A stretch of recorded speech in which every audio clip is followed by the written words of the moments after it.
دونوں چیز کو ایک طرف حدیث کو رکھ لیں کہ بہتر آقا نے کہا جو بنی اسماعیل میں سے بہتر تھے ان میں سے مجھے مبعوث فرمایا، ان میں سے مبعوث فرمایا، اور ایک طرف ابراہیم علیہ السلام نے یہ دعا کی کہ ایک نسل کو ہمیشہ مسلمان پہ رکھنا۔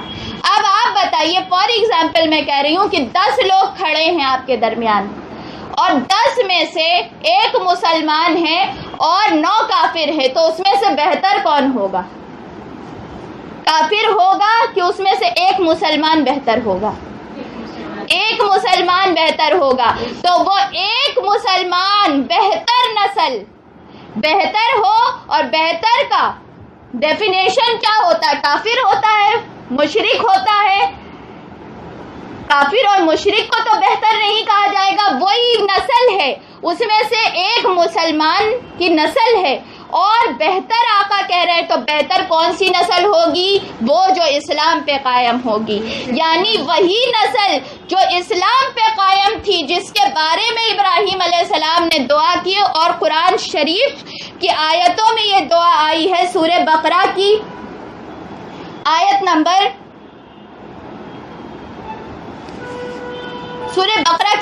نمبر 128 میں یہ ذکر آیا ہے، یہ دعا آئی ہے۔ تو اس میں سے جو بہتر نسل تھی وہ یقیناً مسلمانوں کی نسل تھی، تو جو بہتر نسل تھی اس میں آقا صلی اللہ تعالی علیہ وسلم ہمارے تشریف لے کے آئے۔ اب ذرا آقا صلی اللہ تعالی علیہ وسلم کا جو یہ سلسلہ ہے اس کو سماعت کر لیجئے کہ آقا صلی اللہ تعالی علیہ وسلم کا سلسلہ کون سا تھا۔ نسب نامہ برکت کے لیے سماعت کریے۔ محمد صلی اللہ علیہ وسلم بن عبداللہ بن عبد المطلب بن ہاشم بن عبد مناف بن قصی بن کلاب بن مرہ بن کعب بن لوی بن غالب بن فہر بن مالک بن ندہر بن کنانہ بن خزیمہ بن مدرکہ بن الیاس بن مدہر بن نظر بن معد بن عدنان۔ یہ آقا صلی اللہ تعالی علیہ وسلم کا نسب نامہ تھا۔ اب یہ نسب نامہ اور یہ جو تھے لاسٹ میں جن کا نام عدنان ہے، یہ کہا جاتا ہے کہ یہ ہو سکتا ہے یہ نسب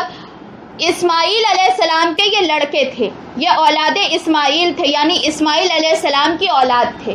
ان کے درمیان اور بھی کچھ لوگ آتے ہیں، لیکن ان کا نام اتنا زیادہ ہسٹری میں نہیں آیا ہے۔ یہاں تک فکس آیا ہے کہ یہ نسب بالکل صحیح ثابت ہے، اور یہ نسب بنی اسماعیل کا نسب ہے جس میں آقا صلی اللہ تعالی علیہ وسلم مبعوث ہوئے۔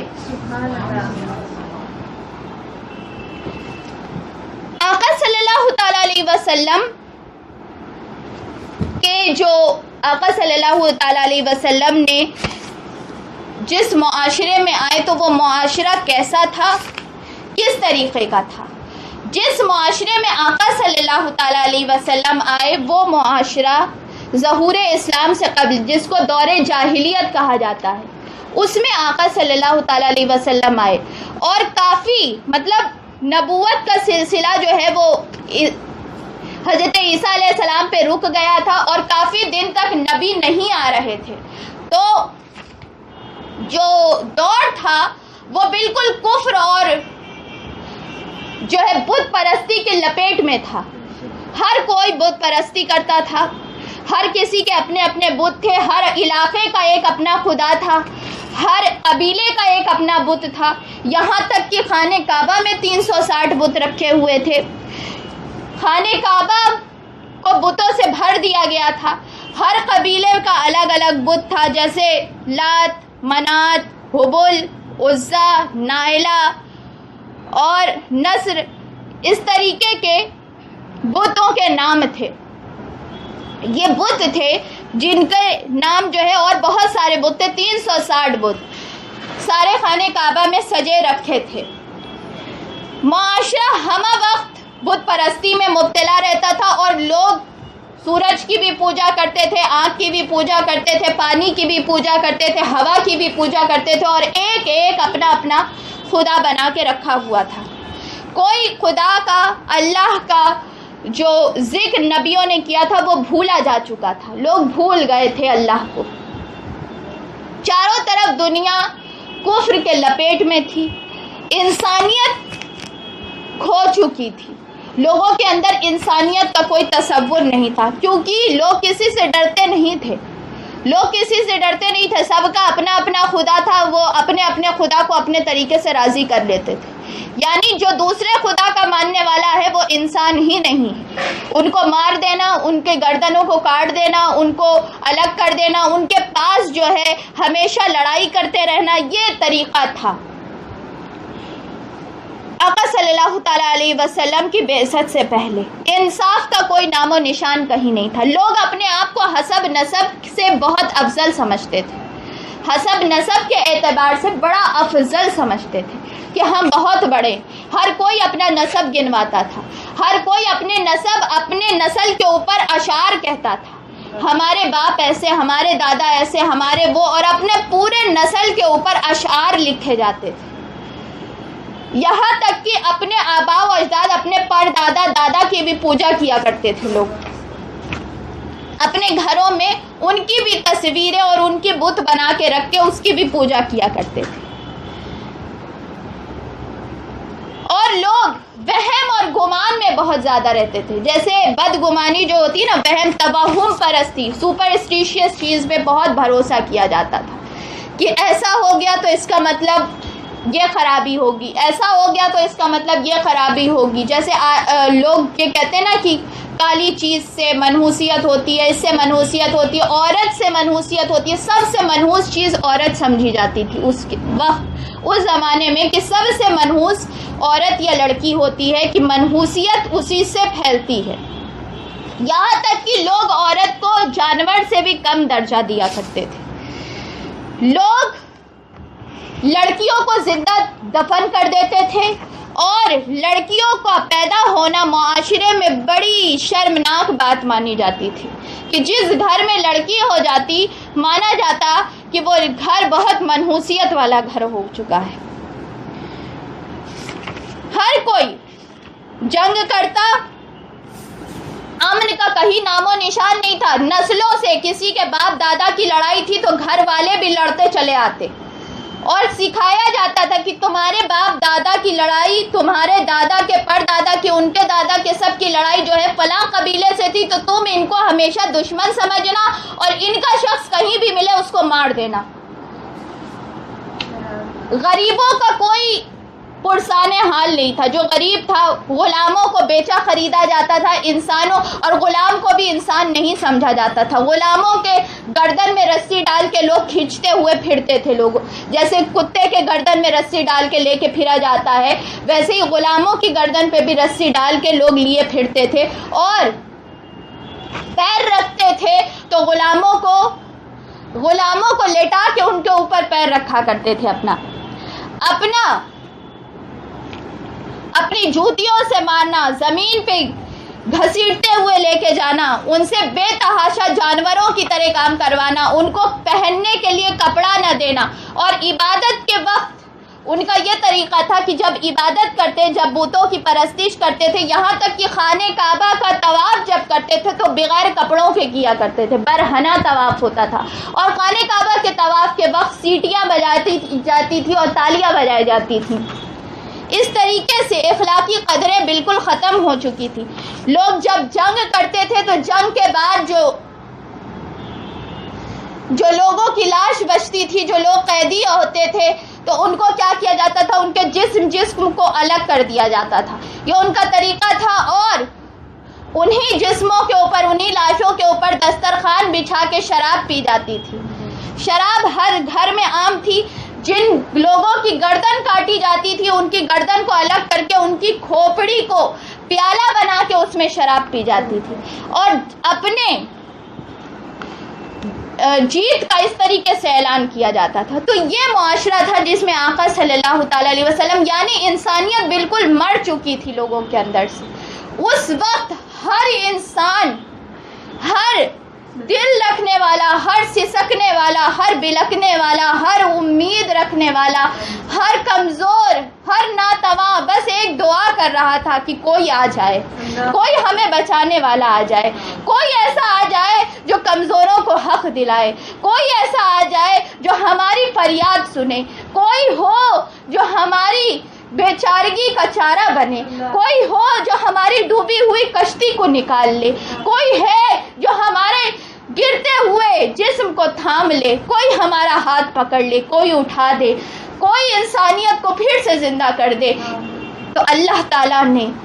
اسی انسانیت کو زندہ کرنے کے لیے پھر سے 12 ربیع الاول پیر کے دن یعنی منڈے کے دن صبح 8:30 پہ نہیں 4:30 پہ، جو صبح کا سحر کا وقت ہوتا ہے، 4:30 پہ آقا صلی اللہ تعالی علیہ وسلم اس دنیا میں بی بی آمنہ کے گود میں تشریف لے کے آئے، یعنی آمد مصطفیٰ ہوئی، اور آمد مصطفیٰ ہوتے ہی مری ہوئی انسانیت، دبی ہوئی انسانیت کو پھر سے زندگی بخشی گئی، اور کہا گیا کہ لوگوں گھبراؤ نہیں، تمہارا مسیحا آ گیا۔ غریبوں، محتاجوں، غلاموں، عورتوں، دبے ہوئے طبقات، اب رونے کی ضرورت نہیں ہے، اب آ گیا وہ جو تمہیں سہارا دے گا، اب تمہیں عزت دینے والا آیا، تمہیں بلندی دینے والا آیا، میرا مصطفیٰ آیا، میرا حبیب آیا۔ اللہ نے یہ اعلان کروایا تھا، کیونکہ اس وقت تو کوئی اسلام کو نہیں جانتا تھا، ابھی آقا تشریف لائے تھے، تو اس وقت جو اعلان کروایا، اس وقت جو دنیا میں نور پھیلا، اس وقت جو اہتمام کیا گیا، وہ خود میرے رب ذوالجلال نے کیا، خود میرے اللہ نے کیا۔ کوئی کہے کہ اللہ نے کیا، ایسا تو کہیں نہیں، یہ تو نہیں ہوا، یہ تو ایسا نہیں، یہ تو ویسا نہیں۔ ارے لوگوں، ذرا سا سوچا کرو، ذرا ذہن سے سوچا کرو کہ جب میرا رب حضرت مریم علیہ السلام کے صاحبزادے حضرت عیسیٰ علیہ السلام کی ولادت کا اہتمام کرتا ہے، اور اس کا ذکر قرآن میں کرتا ہے کہ مریم گئی، مریم کے برکت سے، مریم کے نیچے سے اللہ تعالیٰ نے چشمہ بہا دیا،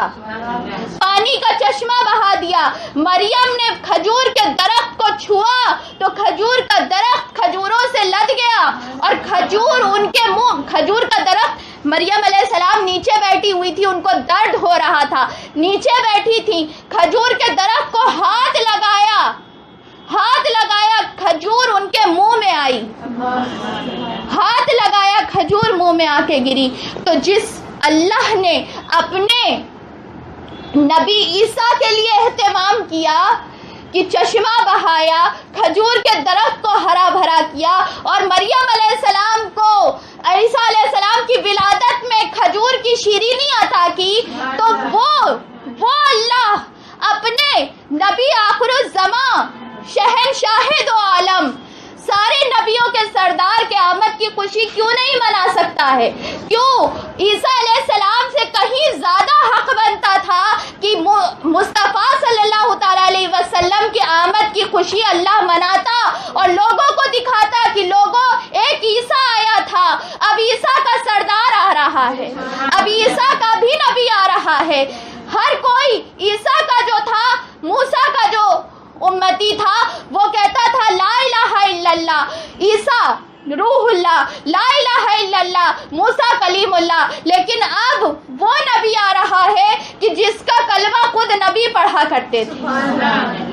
کہ ہر نبی کا کلمہ یہ تھا لا الہ الا اللہ محمد الرسول اللہ۔ اب وہ محمد الرسول اللہ آ رہا ہے، تو آج لاکھوں چشمے پھوٹیں گے، آج ہزاروں میں شیرینیاں بانٹی جائیں گی، آج نور کی برسات ہوگی۔ آج کہا جاتا ہے کہ میرے نبی کس طریقے سے وہ آئے، کس طریقے سے، بھائی یہ کہا جاتا ہے کہ انہوں نے جو ہے امتی کہا، آتے ہی کیسے کہہ دیا، آتے ہی پیدا ہوتے ہی کوئی کہتا ہے کیا؟ یہ ساری باتیں عیسیٰ علیہ السلام جب پیدا ہوئے، پیدا ہو کے آئے، سب نے کیا کہا؟ عیسیٰ علیہ السلام کے والد نہیں تھے، سب نے کیا کہا؟ مریم کہاں سے لے کے آ گئی؟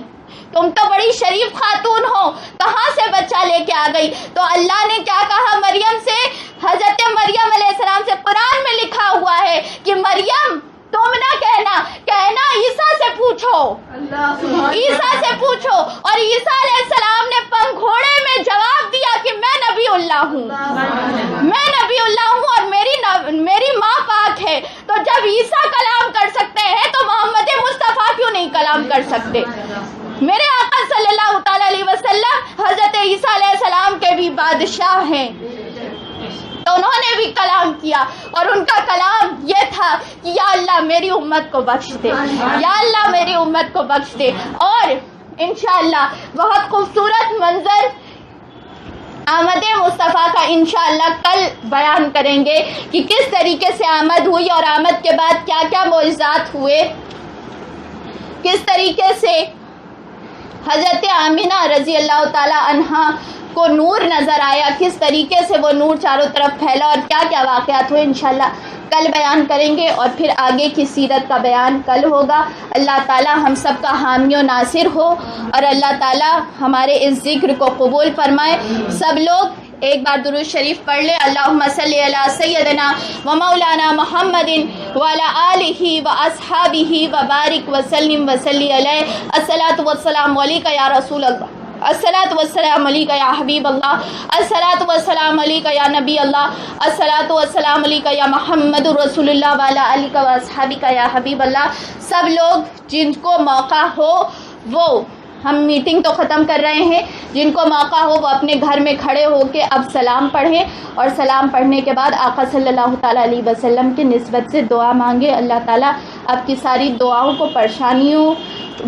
کو قبول فرمائے اور پریشانیوں کو دور فرمائے، آمین۔ والسلام علیکم ورحمۃ اللہ وبرکاتہ۔